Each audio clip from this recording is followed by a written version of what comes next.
Like کریں، subscribe کریں، bell icon کو دبائیں تاکہ ہماری ویڈیو سب سے پہلے آپ کے پاس پہنچ سکے۔ محبت بیٹھ جاتی ہے۔ دو چیزوں کو ذہن میں رکھیں، علماء بھی یہاں پر ہیں، ایک ہے خلق اور ایک ہے خلق۔ خلق جو ہے وہ ظاہری طور پر کسی چیز کا وجود جو نظر آئے اسے خلق کہتے ہیں۔ تو اگر مختصر میں کہوں تو خلق اس کو کہتے ہیں جو آنکھوں میں نظر آئے۔ انسان نظر آتا ہے، جانور نظر آتا ہے، مخلوق ہے۔ تو خلق اور خلق دونوں کا مادہ سملر ہے، لیکن فرق یہ ہے کہ خلق جو ہے وہ نظر آنے والی چیز ہے اور خلق وہ ہے جو محسوس کی جانے والی چیز ہے۔ تو خلق انسان کو نظر آتا ہے، مخلوق نظر آتی ہے انسان کو، انسان کا وجود ہے، انسان کی صورت ہے، انسان کی شکل ہے، یہ نظر آتی ہے۔ لیکن انسان کے اخلاق نظر نہیں آتے، محسوس کیے جاتے ہیں۔ اخلاق جو ہے وہ محسوس کیے جاتے ہیں۔ میں یہاں بہت سارے نوجوان ایک بہت پتے کی بات کہہ دوں، اسے ذہن میں محفوظ کر لیں ہمیشہ کے لیے۔ آج کل ہمارے بہت سارے نوجوان لڑکے جو ہے وہ خوبصورت لڑکیاں چاہتے ہیں کہ لڑکی ایسی ہو، گوری چٹی ہو، ایسے بال ہو، ایسی آنکھیں ہو، ایسی ہو، ویسی ہو۔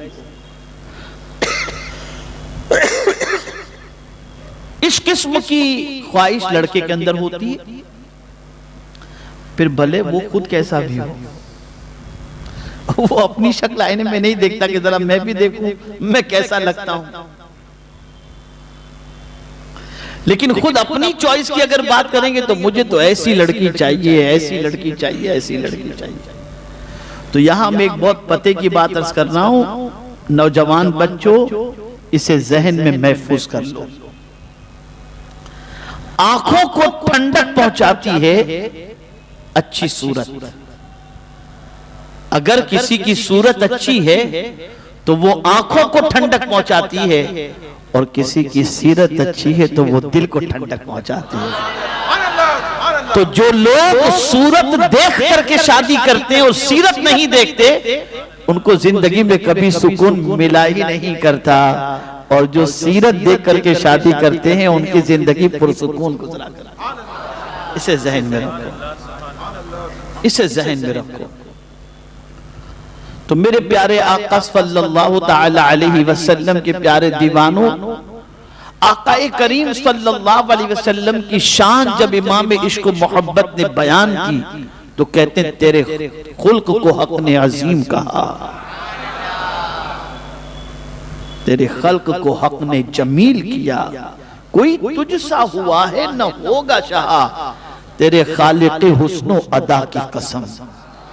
میرے آقا صلی اللہ علیہ وسلم کے خلق بہت عظیم۔ دیکھیں ہمارے یہاں سب سے بڑا پرابلم یہ ہے کہ ہم نے سمجھا ہے کہ لفظوں سے اسلام، مبلغین بھی ہیں، علماء بھی موجود ہیں، غور سے سماعت فرمائیں، اور عام اعتبار سے مسلمان بھی ایک اچھی تعداد میں ہیں اور دنیا کے مختلف ملکوں میں سب سن رہے ہیں، غور سے سنیں۔ مسلمان یہ سمجھتا ہے کہ اسلام لفظوں سے پھیلا ہے، اسلام داڑھی سے پھیلا ہے، اسلام امام شریف سے پھیلا ہے۔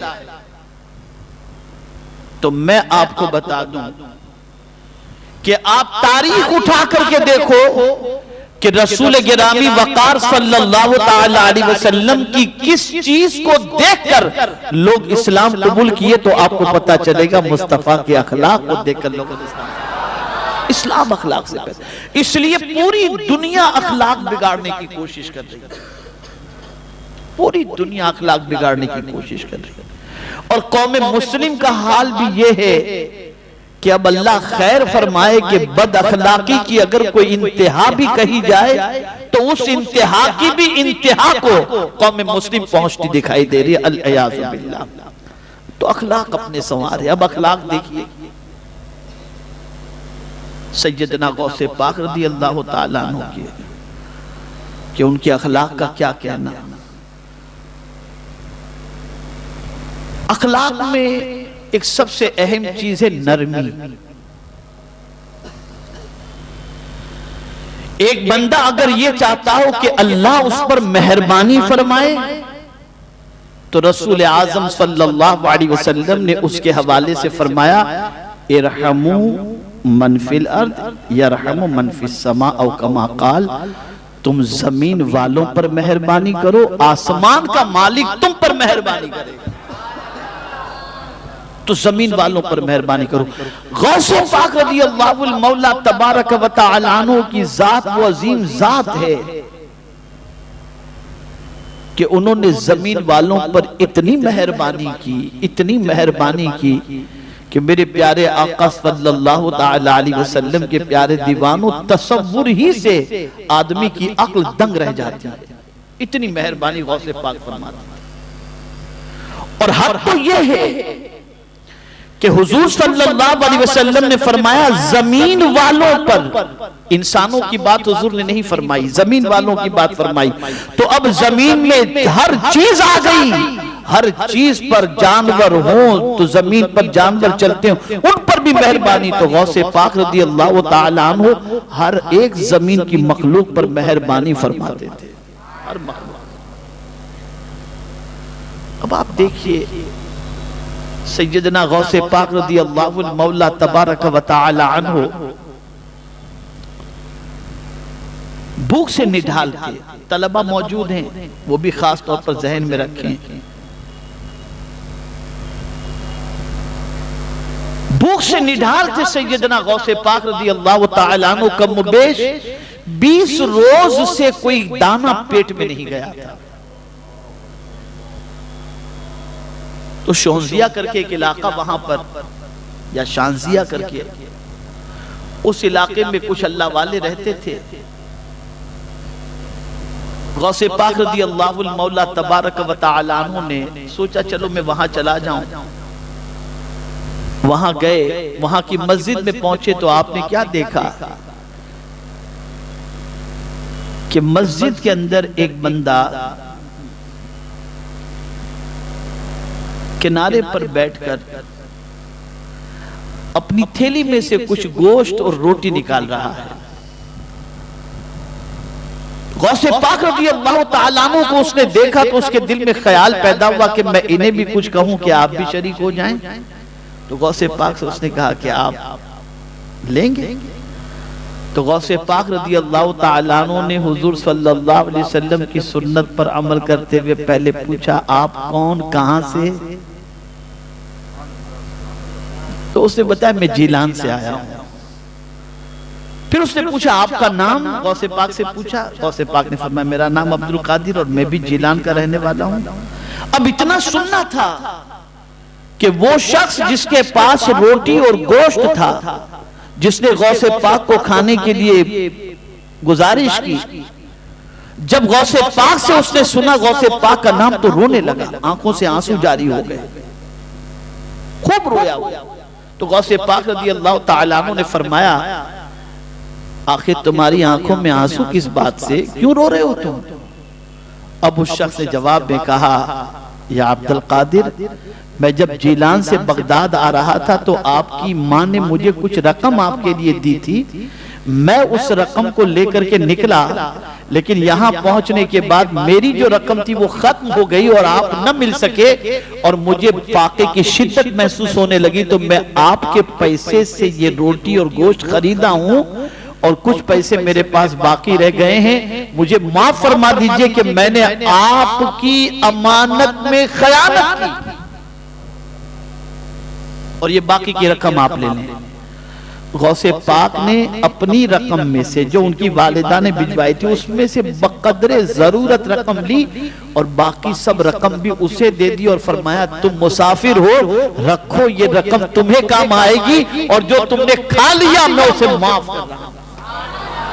بتانا مقصد یہ ہے کہ ضرورت کے باوجود، حاجت کے باوجود، حاجت کے باوجود، ضرورت کے باوجود دوسروں پر مہربانی کرنا یہ اللہ والوں کی شان ہوا کرتی ہے. یہ اللہ والوں کی شان. اللہ والوں کی شان خود پرستی کی نہیں ہوتی. پہلی چیز ذہن میں رکھیے, یہ ایک بہت اہم بات عرض کر رہا ہوں, ہمیشہ یہ ذہن میں رکھو. اسلام خود غرضی کی تعلیم نہیں دیتا. اسلام سیلفش بننے کی تعلیم نہیں دیتا کہ تم خود غرض بنو. اسلام ہمیشہ سیکریفائس کی تعلیم دیتا ہے کہ دوسروں پر اپنی خواہش کو قربان کرو. ایک بات بتاؤں, یہ جو محفل میں آپ آتے ہیں اور بہت سارے لوگ اپنی جگہ پر جمے رہتے ہیں, ہلتے بھی نہیں ہیں, کسی کو بیٹھنے بھی نہیں دیتے, تو یہ بھی سمجھ لیں کہ اس میں بھی قربانی دینے کا حکم ہے. قرآن کہتا ہے یا ایھا الذین آمنوا اذا قیل لکم تفسحوا فی المجالس فافسحوا یفسح اللہ لکم. اے ایمان والو, جب تم سے کہا جائے مجلس میں جگہ دو تو آنے والوں کو مجلس میں جگہ دو. تم ان کو جگہ دو, اللہ تم کو جگہ دے گا.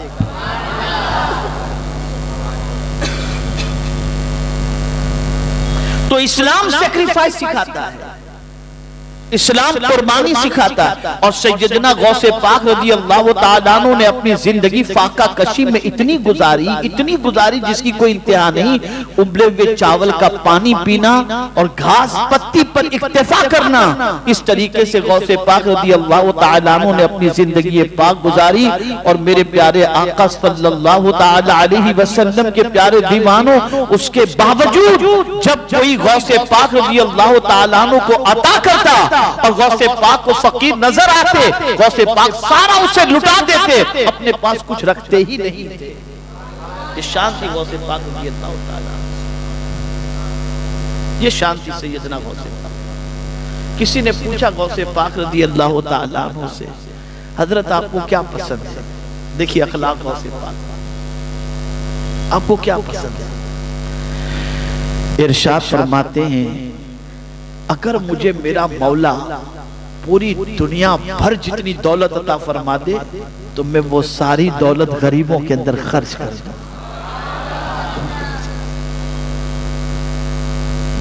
اب آج کے درس کا سب سے اہم نقطہ میں عرض کرتا ہوں.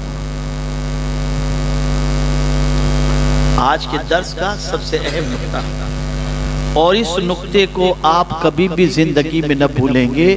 یہ غوث پاک رضی اللہ تعالیٰ عنہ کا بہت عظیم فرمان ہے. ایک مرتبہ درود شریف پڑھنے, اللہم صلی علی سیدنا و مولانا محمد معدن الجود والکرم وآلہ وصحابہ وبارک وسلم صلاۃ و سلام علیک یا سیدی یا رسول اللہ صلی اللہ تعالی علیہ وسلم. میرے پیارے آقا صلی اللہ تعالی علیہ وسلم کے پیارے دیوانوں, سیدنا غوث پاک رضی اللہ تعالی عنہ سے کسی نے پوچھا تھا. فرماتے غوث پاک رضی اللہ تعالی عنہ کہ میں رات کو سویا تھا اور میں نے خواب میں ایک ضعیف کو دیکھا. اب یہ واقعہ میں بعد میں عرض کرتا ہوں, پہلے ایک سوال پوچھنا چاہتا ہوں. آپ میں سے کتنے لوگ ہیں جو اللہ سے قریب ہونا چاہتے ہیں؟ سب چاہتے ہیں؟ کوئی بندہ بھی ایسا نہ ہوگا جو اللہ سے قریب ہونا نہ چاہتا ہو. تو غوث پاک رضی اللہ تعالیٰ عنہ فرماتے ہیں میں رات کو سو رہا تھا, میں نے خواب میں ایک بوڑھے کو دیکھا اور اس بوڑھے نے, اس ضعیف نے مجھ سے سوال کیا خواب میں, یا شیخ میں اللہ سے قریب ہونا چاہتا ہوں, مجھے کوئی نسخہ بتائیے. میں اللہ سے قریب ہونا چاہتا ہوں, مجھے کوئی نسخہ بتائیے. تو سیدنا غوث پاک رضی اللہ تعالیٰ عنہ فرماتے ہیں کہ میں نے اسے بتایا کہ اگر تجھے اللہ کا قرب چاہیے تو 2 عادتیں اختیار کر.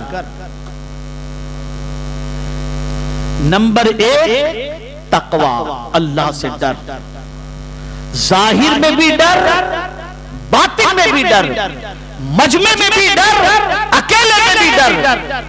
کوئی دیکھ رہا ہو تب بھی ڈر, کوئی نہ دیکھ رہا ہو تب بھی ڈر. تقوی اختیار کر, پہلی چیز. اور دوسری چیز سیدنا غوث پاک رضی اللہ تعالیٰ عنہ فرماتے ہیں تسلیم و رضا اور ہر حال میں توکل. تسلیم و رضا، اللہ کے فیصلے پر راضی تھا. سب کچھ لے لیا اس نے، مولا میں راضی ہوں.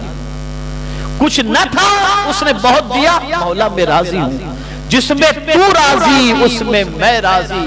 اور پھر اپنے رب پر کامل بھروسہ. اگر کوئی بندہ ان دو چیزوں کو اختیار کر لے تو غوث پاک رضی اللہ تعالیٰ عنہ فرماتے ہیں کہ اسے اللہ کا قرب نصیب ہو جائے.